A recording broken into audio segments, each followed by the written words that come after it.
Salut tout le monde, j'espère que vous allez bien. Je vous fais une petite vidéo plaisir pour vous parler d'un truc que je trouve hyper important à mon goût et d'ailleurs c'est quelque chose qui revient assez souvent dans mes vidéos quand je vous exprime le fait qu'il faut vraiment travailler au lycée pour construire des compétences réelles et que ces compétences réelles elles servent après pour le post-bac quand on s'oriente vers des études scientifiques, que ce soit études d'ingénieur, que ce soit des classes prépa qui restent des études scientifiques, que ce soit même médecine. En fait, il faut avoir des vraies compétences pour être à l'aise pour sortir son épingle du jeu et pour réussir tout simplement son projet études et professionnel. Et donc pour illustrer ça, j'avais envie de montrer dans cette vidéo en fait un concours, donc concours à venir, puisqu'on est au moment de l'année là où les élèves passent les concours, on est au mois d'avril, fin avril même, et c'est vraiment dans ces moments-là, à cette époque-là, que les élèves passent ces concours-là. Et j'avais envie d'illustrer mon propos avec le concours à venir, donc l'excellence à votre portée. Voilà, tout est dit. Alors je ne sais plus exactement à quelles écoles ce concours il ouvre l'accès, mais néanmoins, j'aime beaucoup ce concours-là pour, on va dire, la difficulté, en fait, le niveau de compétence requis nécessaire pour passer ce concours. Et j'avais envie d'illustrer comment est-ce que dans ce concours, tu retrouves des compétences qui sont liées vraiment, pas uniquement à la terminale, mais aussi éventuellement à la première et pourquoi pas à la seconde. Et que dans les questions auxquelles tu vas faire face dans un tel concours, tu vas vraiment avoir besoin de mobiliser toutes tes compétences et pour le coup, tes compétences réelles. Alors déjà, petite remarque sur la façon dont le concours se déroule. Il n'y a pas de brouillon.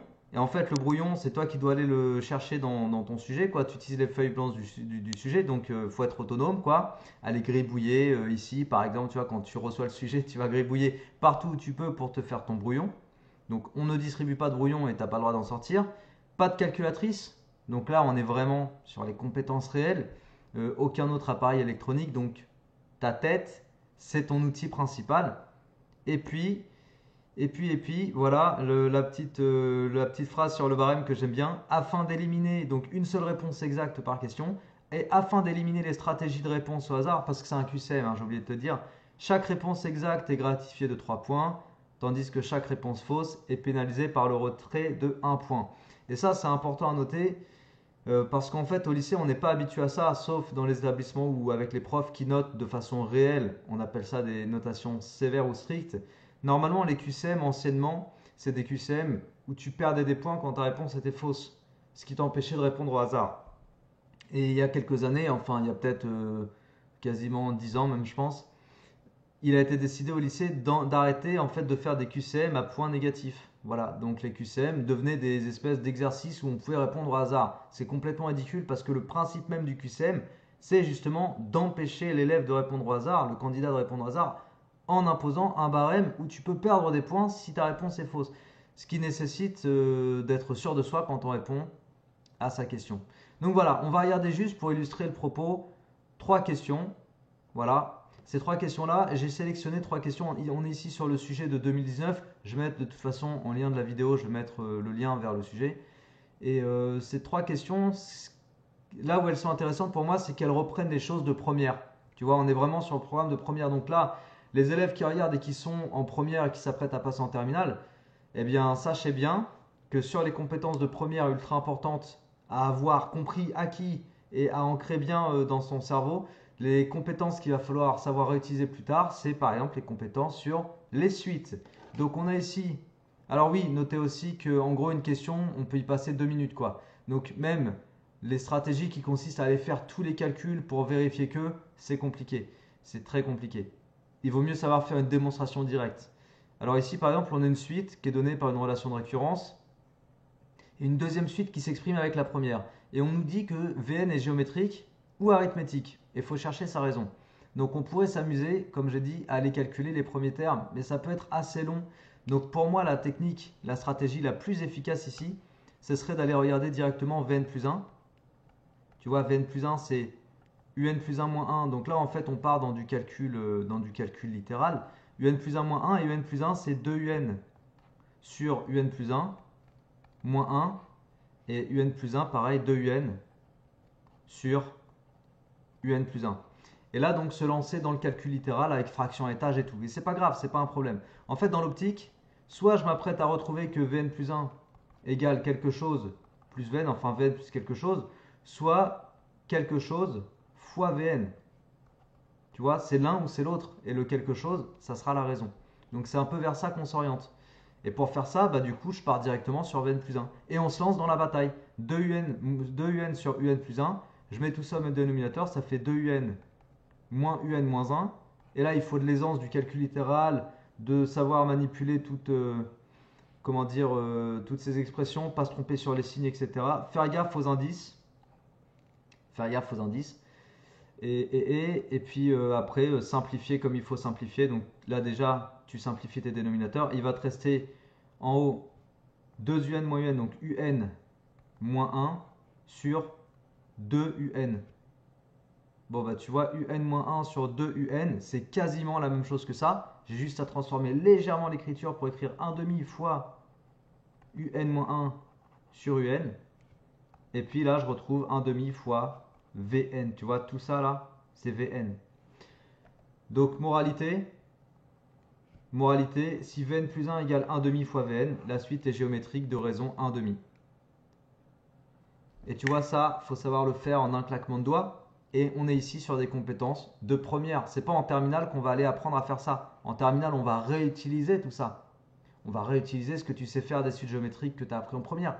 Mais on va pas aller te faire recomprendre tout le principe. Donc, quand tu as des compétences réelles bien ancrées, que tu as bien assimilé le pourquoi du comment en première, par exemple sur les suites géométriques, après tu es capable de peaufiner tout ça en terminale et quand tu passes ton concours, claquement de doigts, tu trouves ta réponse. On va regarder lui, même topo un peu dans les suites. Donc on a une suite définie par la relation qui est ici, un plus 1 égale 2un plus n plus 4. On a un premier terme, u0 égale moins 1. Et on te demande, on définit Vn par un plus n plus a, et on te demande pour quelle valeur de a la suite est-elle géométrique. Bon, pour être géométrique, il faudrait que j'ai Vn plus 1 égale quelque chose fois Vn. Donc je me lance dans Vn plus 1, et Vn plus 1 c'est donc un plus 1 plus n plus 1, attention, plus a. Donc là en fait, j'adapte la relation qui me donne Vn pour avoir Vn plus 1, tout simplement. Le un plus 1, je le remplace, c'est 2un plus n plus 4, et après plus n plus 1 plus a. Là, je regroupe un petit peu, je réduis mon expression. Donc n plus n, 2n. 4 plus 1, ça fait 5, plus a.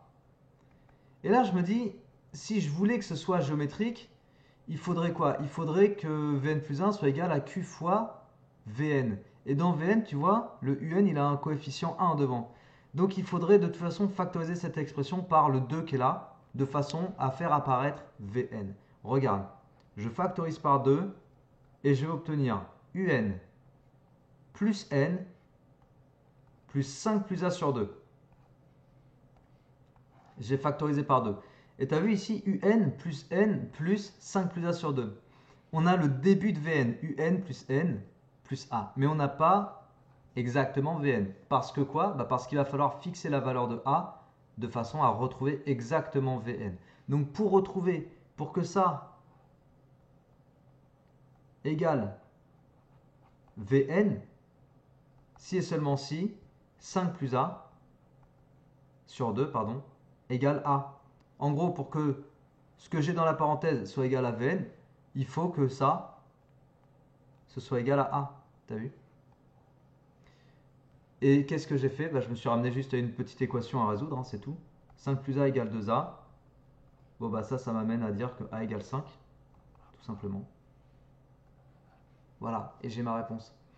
Et tu vois, dans l'optique de résoudre un QCM, je ne vais pas chercher à trouver la bonne réponse directement en lisant la question et après me dire alors 2, non, moins 2, est-ce que je peux éliminer? Non, tu vois, des fois on peut éliminer une réponse comme ça ou faire des tests, mais tout tester c'est trop long. T'imagines si tu testes tout, regarde. En plus, tiens, ça s'y prête bien là ce que je te dis. Si on devait tout tester, en fait on se rendrait compte que toutes les propositions ABC sont fausses et que la seule de bonne ce serait la D. Si tu devais tester en fait n'importe quelle, enfin chacune des valeurs de A pour voir si Venn est géométrique, ce serait super long de faire comme ça. Donc faut pas faire comme ça en fait. Le mieux c'est de faire de la démonstration directe. Enfin ça après c'est mon avis. Ok, allez, dernier exemple. Je voulais t'en montrer trois petites questions. Et encore une fois, j'ai pris des questions qui sont complètement compréhensibles quand on est en première ou qu'on sort de première et qu'on a fait première spé maths. Donc ici, on a quoi? Il va falloir interpréter l'énoncé. On est dans le plan orthonormé, on a une droite delta d'équation y égale x. Ensuite, on nous parle d'une courbe C qui représente cette fonction qui n'est pas nommée, donc là je vais la nommer.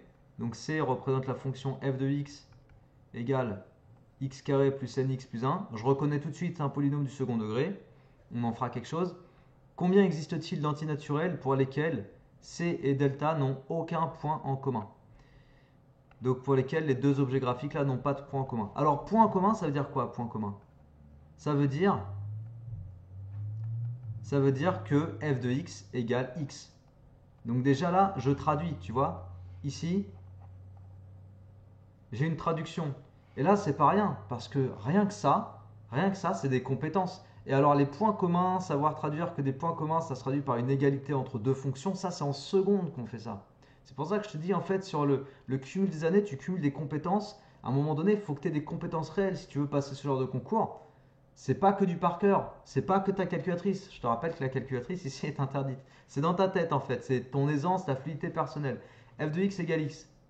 Donc déjà, on a rapporté le problème. Avoir un point commun, ça reviendrait à avoir f de x égale x. F de x égale x, ce serait équivalent à avoir x carré plus nx plus 1 égale x. C'est-à-dire x carré plus nx plus 1 moins x égale 0. C'est-à-dire, je peux encore factoriser, x carré plus n-1 fois x plus 1 égale 0. Donc si cette équation, en gros, est vérifiée, ok? Si cette équation est vérifiée, alors qu'est-ce qui se passe? Il se passe que j'ai des points communs. 1 ou 2. Mais si cette équation n'est pas vérifiée, alors j'ai pas de point commun. À quelle condition cette équation n'est pas vérifiée? À quelle condition le trinôme ne sera jamais égal à 0?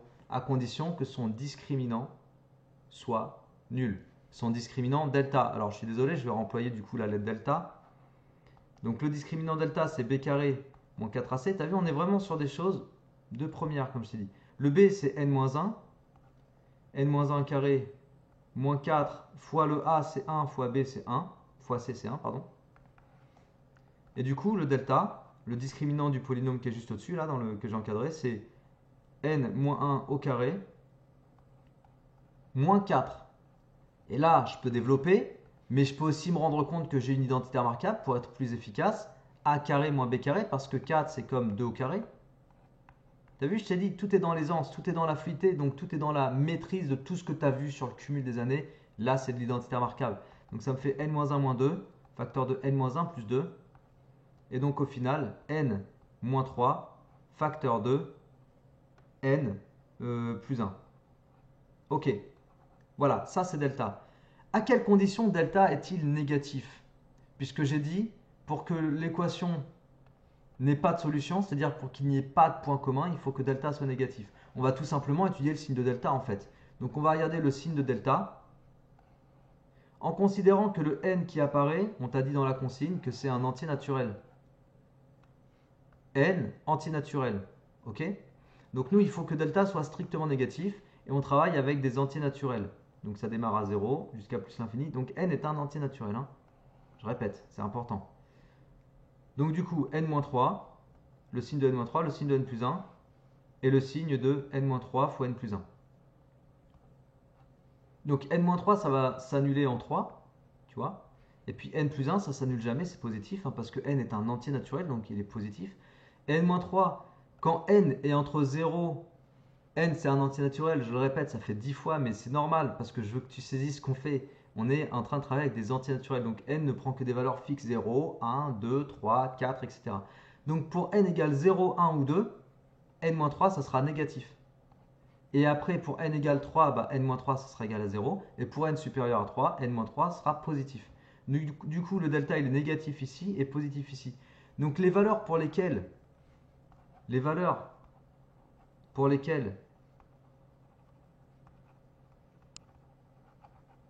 delta, le discriminant, est strictement négatif, c'est 0, 1 et 2.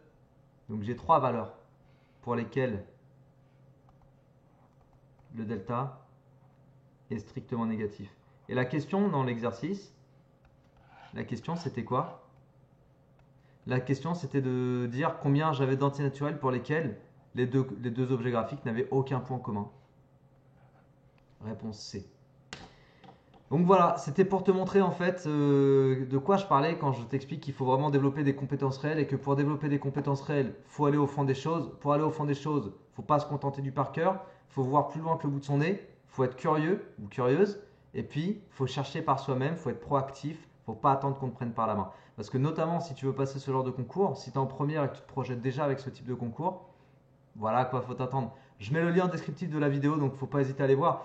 Faut pas hésiter non plus à aller voir l'ebook que j'ai écrit si tu veux vraiment développer un bon état d'esprit, un bon mental. Tu vas regarder, tu as le lien aussi en descriptif de la vidéo. Partager cette vidéo évidemment, ne pas hésiter. S'abonner à la chaîne, ne pas hésiter. Et puis moi je te dis à très bientôt pour de nouvelles aventures. Ciao!